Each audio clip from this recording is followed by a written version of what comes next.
नाज़रीन ग्रामी, सऊदी अरब में जिद्दत लाने की कोशिश करने वाले मोहम्मद बिन सलमान इमाम मादी अलैहिस्सलाम की आमद से क्यों खौफज़दा है?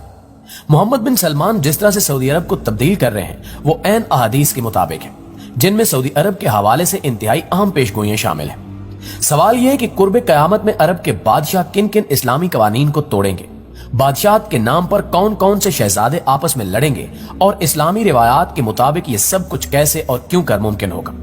आज हम आपको अरब के खित्ते के बदलते हालात और इन हालात का कयामत की निशानियों से ताल्लुक बताने की कोशिश करेंगे। लिहाजा इस कीमती और मालूमाती वीडियो को शुरू से लेकर आखिर तक खुद भी जरूर देखिएगा और अपने दीगर दोस्तों के साथ भी शेयर जरूर कीजिएगा। तो आइए चलकर मौजू का बाकायदा आगाज करते हैं। नाज़रीन ग्रामी, इमाम मादी का ज़हूर चूंकि अरब की सरजमीन पर होना है तो इस हवाले से सऊदी अरब काफी अहमियत का हामिल है। इस वक्त सऊदी अरब में मोहम्मद बिन सलमान की बादशाहत है और मोहम्मद बिन सलमान बहुत तेजी से सऊदी अरब के कवानीन में तब्दीलियां कर रहे हैं। इसी सिलसिले में 2023 वियन और न्यूम शहर का कयाम भी शामिल है।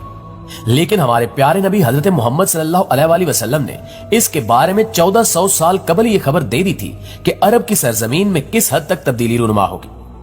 हजूर पाक सल्लल्लाहु अलैहि वसल्लम की एक हदीस मुबारक में बयान है कि इमाम महदी के ज़हूर से पहले अरब के 3 शहजादों में लड़ाई होगी। आप ये जानकर शिश्तर रह जाएंगे कि इस वक्त सऊदी अरब के 3 शहजादे हैं जो कि ताजो तख्त हासिल करने के लिए खुद को अहल समझ रहे हैं और मोहम्मद बिन सलमान ने खाना जंगी से बचने के लिए इनको अहम ओहदों पर तैनात भी कर रखा है।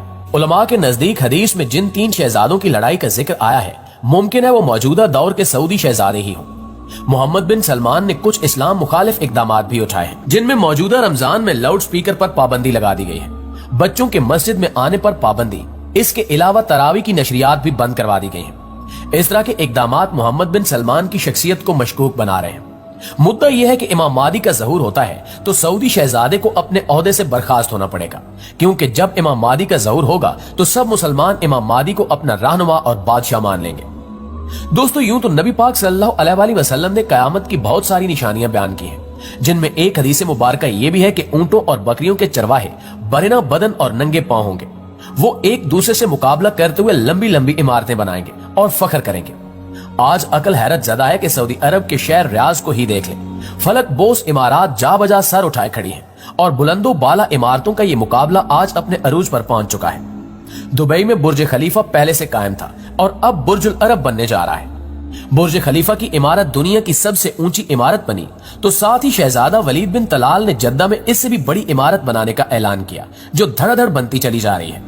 यानी मुकाबला अपने अरूज पर है कि अरब दुनिया की इमारतें सारे जहान से ऊंची हो चुकी हैं और जो मेरे प्यारे रसूल हजरत मोहम्मद सल्लल्लाहु अलैहि वसल्लम ने 1400 साल पहले फरमाया था वो अब पूरा होता दिखाई दे रहा है। मॉडर्न सऊदी अरब अपना अरूज हासिल करने की तगोदाव में है, लेकिन यह भी कहा जाता है कि हर अरूज के लिए जवाल है, जबकि कुछ माहिरीन कह रहे हैं कि आने वाले दिनों में सऊदी अरब जवाल पजीर हो सकता है, जिसकी एक बड़ी वजह यह है कि सऊदी अरब से निकलने वाले खाम तेल का सबसे बड़ा खरीदार अमेरिका था। लेकिन अमेरिका ने सदर सद्दाम हुसैन को खत्म करके तेल की दौलत से सैराब मुल्क इराक पर कब्जा किया, जहां से वो लाखों बैरल तेल मुफ्त वसूल कर रहा है। तेल की गिरती मांग ने तेल की कीमतों को निचली सतह पर पहुंचा दिया है, जिससे अरब ममालिक का सुनहरा दौर खात्मे के करीब है। मगर यहां सवाल यह पैदा होता है कि इस जवाल के बाद क्या होगा। दोस्तों, अब जरा दूसरा रुख भी देख लीजिए। अल्लाह के रसूल सल्लल्लाहु अलैहि वसल्लम की एक और हदीस मुबारक है कि कयामत से पहले सरजमीन अरब दोबारा सरसब्ज हो जाएगी। कौन सोच सकता था कि सरजमीन अरब के सहरा और खुश्क पहाड़ों की सरजमीन एक बार फिर सब्जे से लहला उठेगी। जदीद टेक्नोलॉजी के पेश नजर पूरी दुनिया में ग्लोबल वार्मिंग और मौसमियाती तब्दीलियां रुनुमा हो रही हैं। नतीजा ये निकला है कि सऊदी अरब में बेमौसम बारिशें होना शुरू हो गई हैं। सऊदी अरब में एक सैलाब कुछ अरसा कबल आया था, जिसमें कुछ अफराद मौत की आगोश में भी चले गए थे, जबकि अरब सरजमीन जिसे पहले ही जदीद टेक्नोलॉजी के काम में लाकर सरसब्ज बनाने की कोशिश की जा रही है, अब वो कुदरती मौसम की वजह से भी सरसब्ज बन रही है। सऊदी अरब गंदम में पहले ही खुद कफील हो चुका है। अब वहां खुश्क पहाड़ों पर बारिशों की वजह से सब्जा उगना शुरू हो गया है। बारिशों की वजह से आखिरकार हुकूमत को डैम बनाना होंगे, जिससे पानी की नहरें निकलेंगी। इससे हरियाली होगी, फसलें लहलहा उठेंगी और यूं ये पेशगोई भी अपने तकमील के मराहिल से गुजरने जा रही है। जो हमारे हजूर नबी करीम सल्लल्लाहु अलैहि वसल्लम ने फरमाया था, उसे हम अपनी आंखों से देखते जा रहे हैं। अगर अहादीस मुबारका पर गौर करें तो मशरिक वुस्ता के जवाल का आगाज मुल्क शाम से शुरू हुआ। शायद अरब हुक्मरान इससे ला ताल्लुक बने रहे। इसी से मुतल्लिक हदीस पाक में इरशाद है, रसूलुल्लाह सल्लल्लाहु अलैहि वसल्लम ने फरमाया کہ جب اہل شام تباہی اور بربادی کا شکار ہو جائیں تو پھر تم میں سے کوئی خیر باقی نہیں رہے گی۔ یہ واضح ہے کہ احادیث مبارکہ کی روح سے شام اور اہل شام سے امت مسلمہ کا مستقبل وابستہ ہے۔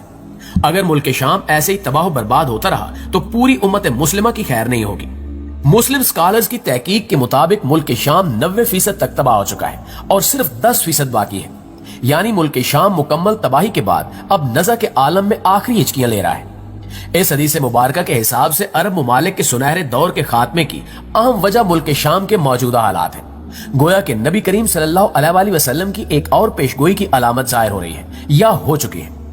ناظرین، خیال رہے کہ ملک شام کے متعلق اسرائیل، روس، ایران اور امریکہ، ان سب ممالک نے جو بھی جھوٹے بہانے بنائے، ان سب کا اصل ٹارگٹ جزیرۃ العرب ہے، کیونکہ کفار کا عقیدہ ہے کہ دجال مسیح ہے۔ اس وجہ سے یہ لوگ دجال کے استقبال کے انتظامات کر رہے ہیں، جس کے لیے ان سب ممالک کو مل کر عرب ممالک میں عدم استحکام پیدا کرنا ہے، کیونکہ ملک شام پر یہود و نصارہ قبضہ کرنا چاہتے ہیں اور یہ حضرت امام مہدی کے ظہور سے قبل ہو کر ہی رہے گا۔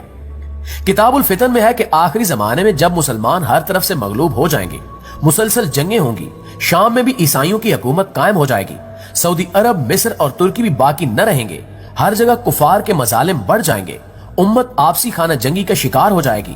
عرب خلیجی ممالک، سعودی عرب وغیرہ میں بھی مسلمانوں کی شان و شوکت والی حکومت نہیں رہے گی۔ خیبر، جو کہ سعودی عرب کا چھوٹا سا شہر ہے اور مدینہ منورہ سے 170 کلومیٹر کے فاصلے پر ہے، اس کے قریب تک یہود و نصارہ پہنچ جائیں گے اور اس جگہ تک ان کی حکومت قائم ہو جائے گی۔ بچے کچھ مسلمان مدینہ منورہ پہنچیں گے۔ اس وقت حضرت امام مہدی علیہ السلام مدینہ منورہ میں ہوں گے۔